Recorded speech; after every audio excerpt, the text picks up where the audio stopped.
Opa, não tô mais tão doente quanto eu tava, ainda tô tomando remédios, mas tô ficando melhor. E bom, nesse vídeo aqui eu queria falar um pouco sobre algo que me acompanhou durante a minha vida inteira, que é a fobia social, que, bom, hoje em dia tem um nome, né? Eu tenho um nome pra isso que eu sinto, que é a fobia social, mas até os meus 14 anos eu não sabia direito o que eu tinha ou por que que eu era assim, e na verdade eu achava que era normal. Eu me senti tão nervoso assim em situações sociais, ou quando eu ia para um shopping ou alguma festa de aniversário, eu me sentia muito nervoso e eu achava que era normal, eu achava que todo mundo se sentia assim. Eu acho que todo mundo realmente se sente assim em algum nível, mas o jeito que eu sentia quando eu era pequeno era, tipo, parecia que eu ia morrer. E eu achava que era normal, né, que todo mundo sente isso. E por que que eu digo que eu não sabia até os meus 14 anos? Porque com 14 anos eu comecei a fazer terapia, né, com o meu psicólogo, que inclusive é até meu psicólogo até hoje em dia, então eu já tô com ele já faz uns 6, 7 anos. Então eu só fui descobrir que, tipo, eu tinha um diagnóstico de fobia social depois de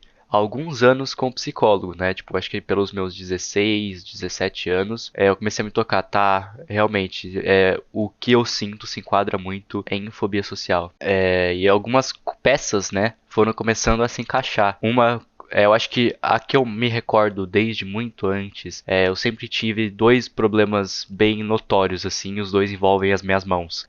Que era, eu sempre roía muito a unha, inclusive hoje em dia, tipo, olha as minhas, eu não sei se dá pra ver na câmera, mas elas são todas ruídas, né?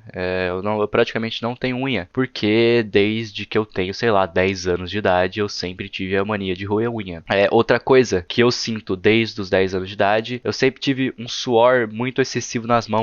Agora não tá suando. Normalmente quando eu tô sozinho ou quando eu acordo de manhã, normalmente ela não tá suada. Mas conforme vai passando o dia e conforme eu vou me expondo pra mais situações sociais, conforme o dia vai passando, eu vou começando a ficar com a mão cada vez mais suada. E nos picos, assim, né, quando eu tô em alguma situação social onde eu me sinto muito nervoso, por exemplo, eu tô numa festa, eu tô sóbrio numa festa cheio de gente ao meu redor, provavelmente a minha mão vai estar pingando de suor. E eu fui com os anos me acostumando com isso. Eu não sabia direito por que a minha mão suava, né? Hoje em dia eu sei que tem um pouco a ver com hiperidrose, então ela realmente ela tem dois extremos na minha mão, né? Ou ela tá suada ou ela tá muito seca. Tipo, ela não fica no meio termo ali, né? Tipo, ou ela tá bem suada ou ela tá muito seca. Então, sempre isso me acompanhou desde que eu tinha, sei lá, 10, 9 anos de idade. E eu não sabia direito por quê, né? Às vezes até algumas crianças naquela época perguntavam: "Nossa, por que que sua mão é suada, né? E o que que é isso?" Eu não sei, eu não sabia explicar por quê. Eu só nasci assim, gente, desculpa. Eu não sabia explicar direito. Gente, é que eu tenho fobia social e hiperidrose nas mãos e ela fica suada às vezes, esse tipo de coisa. Eu não sabia explicar isso, então era muito confuso pra mim. Eu ficava meio tipo, nossa, o que tem de errado comigo, né? E sempre toda a interação social foi muito difícil pra mim, desde que eu comecei na minha escola, né? Eu estudei na mesma escola durante mais de 10 anos, então, mesmo tendo ficado nessa mesma escola por tanto tempo, eu ainda tinha muita dificuldade de falar com as pessoas, até da própria escola que eu conhecia há mais de 10 anos, às vezes eu tinha dificuldade. Então imagina para pessoas que eu não conhecia, né? Era mais difícil ainda, era quase impossível, na verdade, para mim fazer novos amigos, porque eu tinha muito medo de interação social. Eu ficava muito nervoso e muitas das vezes, quando eu tava num ambiente onde eu não conhecia ninguém, eu ficava quieto. Por exemplo, nas minhas aulas de inglês presenciais, eu praticamente não fiz nenhum amigo lá, porque eu não interagia muito, eu não sabia como interagir, né? Ainda mais com pessoas novas, pessoas de realidades diferentes, eu não sabia me comportar ali, eu não sabia iniciar um assunto e manter um assunto. Era muito difícil para mim, eu ficava muito nervoso. Até na questão, no quesito de cumprimentar essas pessoas que eu não conhecia, né? Sempre cumprimentar com um aperto de mão, cumprimentar com um aperto de mão era muito difícil para mim, porque eu me sentia muito inseguro de cumprimentar as pessoas com a minha mão suada, né? Eu achava, nossa, o que essa pessoa vai pensar? Vai achar que eu sou esquisito, não sei, né? Não vai gostar de apertar minha mão porque ela tá suada. E não era uma coisa que eu controlava, tipo, eu não conseguia controlar quando eu queria que a minha mão suasse ou não, então, às vezes eu tinha que só aceitar e tá bom, né? Às vezes, inclusive, eu não cumprimentava as pessoas porque eu tinha medo do que elas achassem estranha a minha mão suada. Então, eu ficava numa situação até meio pior do que se eu tivesse cumprimentado, né? Porque parecia que eu tava ignorando as pessoas, mas na verdade eu só tava com medo de cumprimentar as pessoas com a minha mão suada. E foi difícil pra mim começar a aceitar isso, e pensar menos, porque era um medo de julgamento muito grande. Em toda a interação eu ficava muito preocupado com o que essa pessoa tá pensando de mim, sabe? Se ela tivesse um olhar meio diferente ali, ou qualquer expressão facial que expressasse o mínimo de rejeição, eu já me fechava e eu já ficava muito inseguro daquela interação, né? Eu tava a cada momento analisando cada microexpressão facial da pessoa pra ver como que a pessoa tava reagindo ao que eu tava fazendo, né? Eu tinha um medo de rejeição muito grande. Até hoje eu ainda tenho um medo de rejeição, mas naquela época era brutal mesmo. E era muito difícil eu conhecer gente nova, né? Com o passar dos anos, né? Com tanto quanto a terapia e também quanto a minha exposição a ambientes mais sociais e a pessoas diferentes, eu comecei a perder um pouco disso. Ainda mais ali pela parte do ensino médio, quando eu comecei a sair um pouquinho mais de casa e sair um pouquinho do grupo de pessoas que eu conhecia na minha escola, eu comecei a conhecer pessoas fora do meu grupo da escola, eu tive que me virar, né? Porque, querendo ou não, eu teria que interagir uma hora ou outra. Então, e provavelmente interação social é o meu maior medo existente. E eu tinha que lidar com isso, eu tinha que ir e tinha que conversar e tinha que conhecer novas pessoas, né? Eu meio que me forcei a fazer isso e me forcei a sair do meu casulo de inseguranças. E assim, não vou negar, no começo eu usava muito do álcool como um meio para eu ficar mais sociável. Eu lembro que nas festinhas que eu ia de aniversário, quando eu tinha meus 14 e 15 anos e eu ficava sóbrio nessas festas, era horrível. Era a pior sensação do mundo. Eu ficava pegando meu celular e abrindo, tipo, os aplicativos assim e fechando. Era tipo um tique nervoso, sabe? Eu não conseguia ficar confortável naquela situação. E foi nesse desconforto que eu tinha em situações sociais que eu descobri o álcool. E eu descobri que, nossa, se eu tomar 2 doses disso aqui, todo esse medo que eu tenho e essa insegurança ela vai embora por um tempo. Então eu comecei a usar muito do álcool em situações sociais para eu me sentir mais confortável comigo mesmo, para eu me sentir mais confortável ali e eu conseguir puxar mais assunto e conseguir conversar mais. Porque no fundo eu sempre tive a vontade de conversar, tipo, eu sempre tive a vontade de interagir, né? Eu sempre gostei de ser sociável, mas eu sempre tive muito medo de ser sociável. E o álcool, querendo ou não, ajudava nesse processo. Então eu usava como se fosse um suporte para eu conseguir o que eu queria, que era interação social, né? E com o tempo isso foi se tornando um problema, porque o álcool é uma substância muito viciante, né? Você sente um prazer ali em estar bebendo aquilo na sensação que ele traz. Só que ele, além de estragar a sua saúde, ele não é algo muito confiável, né? Ele não é a melhor maneira de você lidar com as suas inseguranças e com o seu medo de rejeição e com o seu medo de conversar com pessoas, sabe? Tipo, você tem a ilusão de que você está ficando mais sociável, mas no final, quando passar aquele efeito ali, você volta pro mesmo casulo que você tava e você não interage do jeito que você interagia, né? Tem muita pessoa que, tipo, você vê a pessoa numa festa, ela é super sociável, tá falando pra caramba, fala com todo mundo, é super engraçada, e você vai ver depois a pessoa sóbria no dia seguinte e ela totalmente reclusa e dentro de si e não fala com quase ninguém. Por quê? Porque a pessoa que estava conversando ali na festa era a pessoa alcoolizada, né? Era um retrato distorcido do que realmente aquela pessoa é, né? Tipo, ela não é sociável daquele jeito, ela só tá sociável daquele jeito por causa do álcool, é uma circunstância, sabe? É tipo, é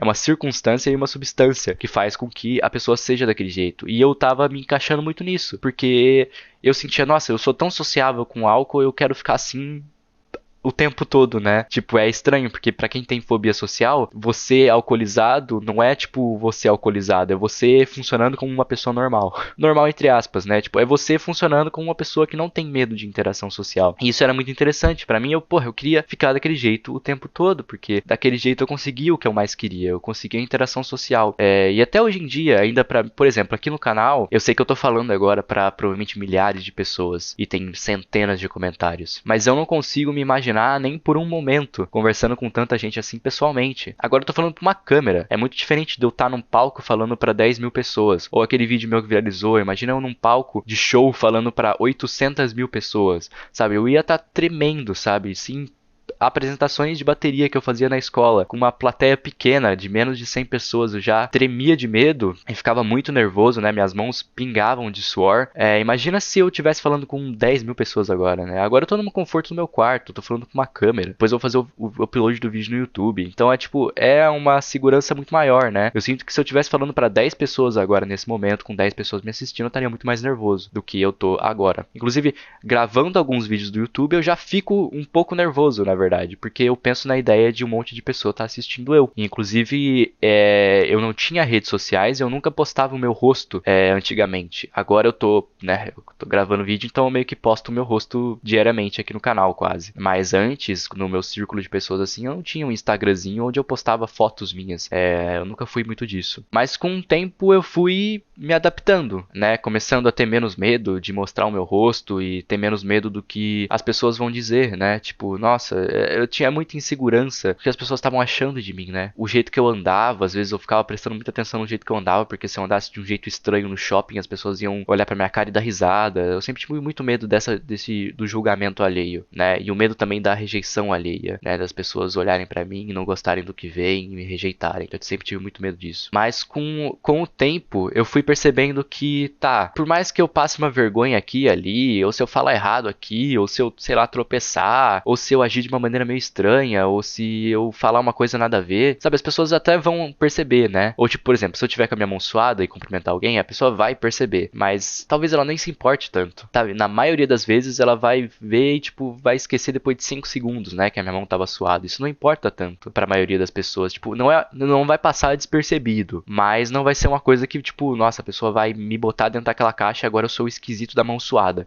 Tipo, normalmente não acontece isso, né? E foi um medo, assim, que eu fui perdendo com o tempo, o medo das pessoas me julgarem. E eu comecei a, tipo, ser um pouquinho mais solto, ter menos medo de interação e começar a conversar com pessoas desconhecidas pessoalmente, ou até mesmo pela internet. Pela internet é muito mais fácil, né? Vamos ser bem sinceros. Tipo, não é a mesma sensação de você ter uma interação pessoalmente com alguém. Pela internet é muito mais fácil. Então também tem que tomar um pouco de cuidado com isso, né?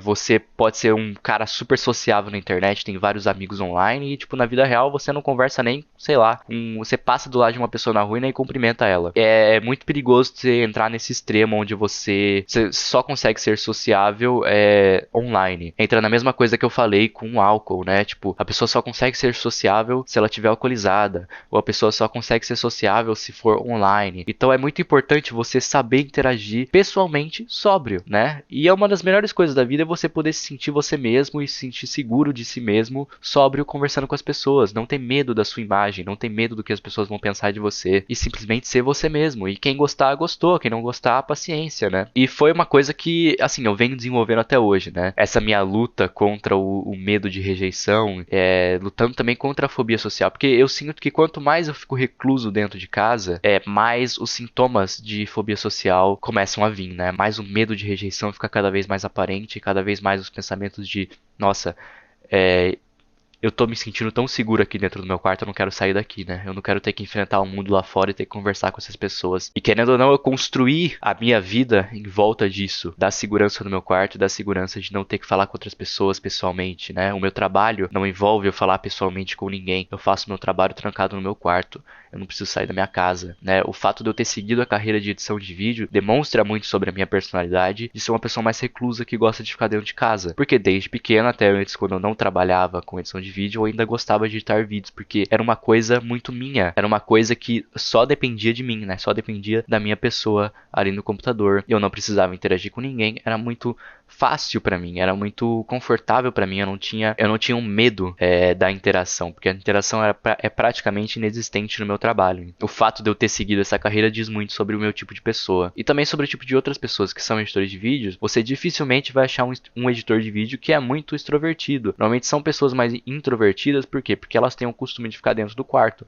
Pessoas que trabalham com computador normalmente são mais introvertidas, porque para um extrovertido seria um inferno ter que ficar 8 horas olhando para a tela de um PC sem falar com ninguém, e esse seria o seu trabalho. Tipo, ia ser muito ruim, né? Eu imagino, eu não sei, eu não conheço muitas pessoas extrovertidas, mas eu imagino que seja bem difícil você não ter essa interação social, né? Eu ainda me considero muito fechado hoje em dia, mas eu tenho bem menos medo de interagir com pessoas diferentes, de falar com pessoas novas. Aqui no canal, né, desde que eu criei o canal, eu interagi com muita gente diferente, fiz novos amigos, e foi tipo... foi meio estranho até pra mim, né? Porque quando eu não tinha criado o canal ainda, eu conversava com umas 2 pessoas, 3 pessoas por mês. E agora eu tô conversando, né, pela câmera, pelos vídeos, com mais de 10 mil pessoas, às vezes por vídeo. É uma dinâmica bem diferente, é uma coisa que eu nunca vivi. Pelo fato de eu sempre ter vivido tão fechado no meu círculo, e com poucas pessoas e poucos amigos, e toda essa interação e toda essa exposição é um pouquinho até assustadora. Foi bem assustador, na verdade. Quando eu comecei a ver por exemplo, um vídeo que viralizou meu no Instagram, que tem 16 milhões de visualizações, tipo, eu não consigo nem parar pra imaginar o que é ter 16 milhões de pessoas olhando pra sua cara, e 16 milhões de pessoas viram o meu rosto. Nossa, e o que é que essas pessoas pensaram de mim, né? E chegam num ponto, às vezes, que não tem como... Se eu ficar pensando no que cada uma dessas 16 milhões de pessoas que viram o meu rosto pensaram sobre mim, eu vou ficar maluco. Então, não tem, tipo, ainda mais na posição que eu tenho hoje em dia, né? De ter um canal no YouTube, o medo da rejeição e o medo do julgamento alheio, às vezes bate muito forte. Às vezes um comentário negativo me impacta muito mais do que 100 comentários positivos. Isso é péssimo, né? Porque eu devia focar só nos comentários positivos e não nas pessoas que estão fazendo comentários negativos. Mas é difícil, porque mexe com o meu ego, mexe com as minhas inseguranças e mexe com o meu medo de rejeição. Tenho melhorado, não vou mentir. Hoje em dia eu consigo articular minhas ideias e consigo me expressar e consigo conversar muito melhor do que eu conversava antigamente. Antigamente eu tinha dificuldade de olhar pro olho das pessoas, né? Hoje em dia eu ainda tenho uma certa dificuldade com isso, mas antes eu mal conseguia olhar pro olho de uma pessoa quando eu tava conversando com ela, porque eu ficava muito nervoso. Se eu olhasse muito tempo pro olho da pessoa, eu começava a tremer. Era bizarro, eu tinha muito medo mesmo. Mas hoje em dia eu já tô melhor, hoje em dia eu já tenho umas habilidades sociais um pouco mais desenvolvidas, né? Ainda não sou um grande cara foda assim em interação social. Não, eu tô desenvolvendo aos poucos, mas sinto que tô muito melhor hoje em dia do que quando eu era criança ou quando eu tava na minha adolescência. Se você gosta do meu conteúdo aqui, se você é editor de vídeo, se você também tem alguns problemas de socialização, né, e quer achar uma comunidade legal com outros editores de vídeos, pessoas que trabalham online, pessoas que querem entrar na área, tem um link do nosso server aqui na descrição, onde lá tem uma comunidade, dá pra você trocar ideia com outras pessoas, conhecer gente nova. Tem também os vídeos para membros aqui no canal, onde eu falo mais detalhadamente assuntos técnicos de edição de vídeo. O último vídeo que eu postei, eu mostrei algumas das minhas timelines do meu cliente atual, que é o Skidsy. Também mostrei uma timeline de um vídeo do UI Stream, que eu editei alguns anos atrás. Mostrei todo o meu processo de edição, tá bem detalhado, tá bem legal. Toda semana vai ter vídeo novo nos membros, e a gente sempre vai estar atualizando também o servidor do Discord e criando uma comunidade interessante lá para pessoas que querem trabalhar remotamente ou que já trabalham remotamente, seja na área de edição de vídeo ou qualquer outra. Obrigado, o vídeo vai ficando por aqui e até a próxima.